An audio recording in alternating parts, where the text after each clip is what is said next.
Bom, pessoal, nessa aula nós vamos estudar o protocolo de nível de transporte TCP. O protocolo TCP, Transmission Control Protocol, é definido no RFC 793.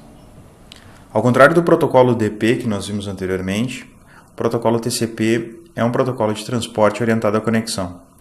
Isso significa que existe o estabelecimento de conexão entre cliente e servidor e que dados de aplicação só serão trocados após o estabelecimento dessa conexão. Também significa que existe uma finalização de conexão, após a qual não serão trocados mais dados. Durante a conexão, os dados de aplicação possuem uma série de garantias fornecidas pelo TCP. Essas garantias dizem respeito à ordem de chegada, ou seja, todos os dados que uma aplicação envia a outra chegam em ordem, e isso é garantido pelo TCP. Também dizem respeito à identificação de erros no destino e, em caso de identificação de erros, a requisição de retransmissão desses dados, ou seja, existe uma figura de confirmação de recebimento, a qual ao receber uma determinada informação, uma ponta deve indicar à outra que recebeu essa informação corretamente. Em caso de erros, como eu falei, existe a retransmissão dos dados, existe um controle de tempo, ou seja, para que uma determinada ponta, ou o cliente ou o servidor, não fique indefinidamente aguardando respostas da outra ponta. Então, caso passe um período de tempo muito grande, a conexão vai ser finalizada. Existe controle para duplicação de pacotes, em caso de retransmissão de pacotes que foram recebidos corretamente, os dados duplicados são descartados.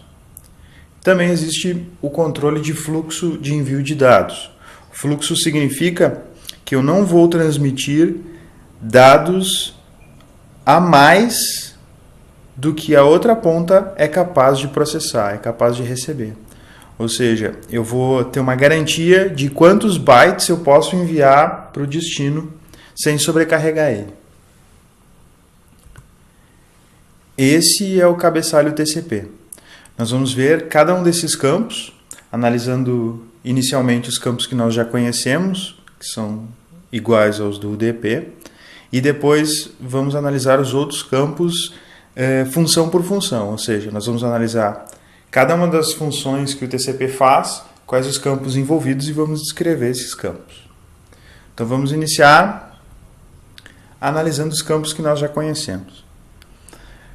Assim como o UDP, o TCP deve realizar a multiplexação de portas. Para isso, ele possui a identificação de porta-origem e porta-destino. Também possui um campo descrevendo o tamanho do cabeçalho e um campo de checksum para a identificação de erros no destino. Então ele possui os mesmos campos que o UDP também possui. O TCP possui 8 flags. Flags são campos de apenas 1 bit que servem para realizar a indicação de algo. Iniciamos analisando 3 desses flags. O primeiro é o bit que identifica o início de uma conexão. É o chamado de bit de sincronismo ou SYN. O segundo flag indica a finalização de uma conexão, que é o bit FIN. E o terceiro flag é o bit de reconhecimento, o bit ACK. Aqui nós podemos ver no cabeçalho onde esses bits se encontram. Então temos ali o ACK, o SYN e o FIN. Esses bits são utilizados para o estabelecimento e a finalização de uma conexão TCP. Então, como se dá o início de uma conexão, o estabelecimento de uma conexão? Uma conexão sempre é iniciada pelo cliente. O cliente deve enviar um pacote contendo o flag SYN habilitado, ou seja, SYN igual a 1. Esse pacote vai ser enviado pelo cliente e recebido pelo servidor. Cabe ao servidor, nesse momento, aceitar ou não a conexão. Caso o servidor aceite a conexão, deve responder com um pacote contendo os flags SYN e ACK habilitados. O cliente, ao receber um pacote SYN-ACK, irá identificar então que o servidor está ativo e aceita a conexão. Deve então responder com um terceiro pacote ACK. Somente após o estabelecimento da conexão é que as aplicações cliente e servidor poderão trocar dados. O nome do processo de estabelecimento de conexão é Three-Way Handshake, ou seja, um cumprimento de 3 vias. A finalização da conexão se dá através da troca de 4 pacotes. Então, o primeiro pacote, o cliente ou o servidor, aqui identificado como máquina A, então tanto faz, pode ser qualquer uma das duas pontas, envia um pacote contendo o flag FIN igual a 1. Isso indica que aquela aplicação não tem mais dados a serem transmitidos. A outra ponta deve então responder com um pacote de reconhecimento, contendo o flag ACK igual a 1. Se a outra ponta também não possui mais dados a transmitir, vai enviar um terceiro pacote, dizendo que também deseja finalizar a conexão. Então, FIN igual a 1. Por fim, a última máquina, a máquina A, que iniciou o processo de finalização, deve reconhecer a finalização da máquina B com um pacote de ACK. Então, observem que a máquina A envia FIN, dizendo quero finalizar a conexão. A máquina B deve reconhecer esse processo, dizendo ok, aceito que você finalize a conexão. E a máquina B novamente envia um novo pacote, dizendo olha, também desejo finalizar. E a máquina A então deve reconhecer.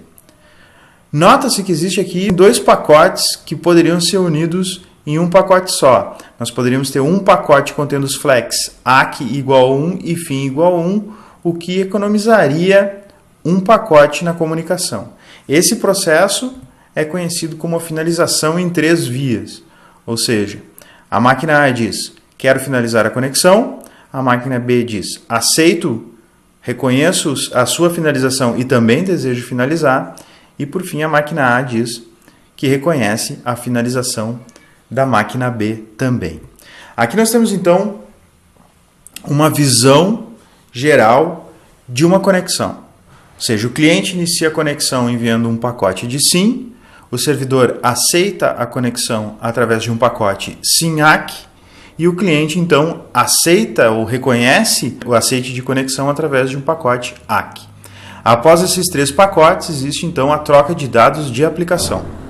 Ao final, uma das pontas, aqui no exemplo o cliente, envia um pacote de FIN, o servidor reconhece com ACK, também o servidor envia um FIN, e o cliente reconhece, então, a finalização com um ACK também.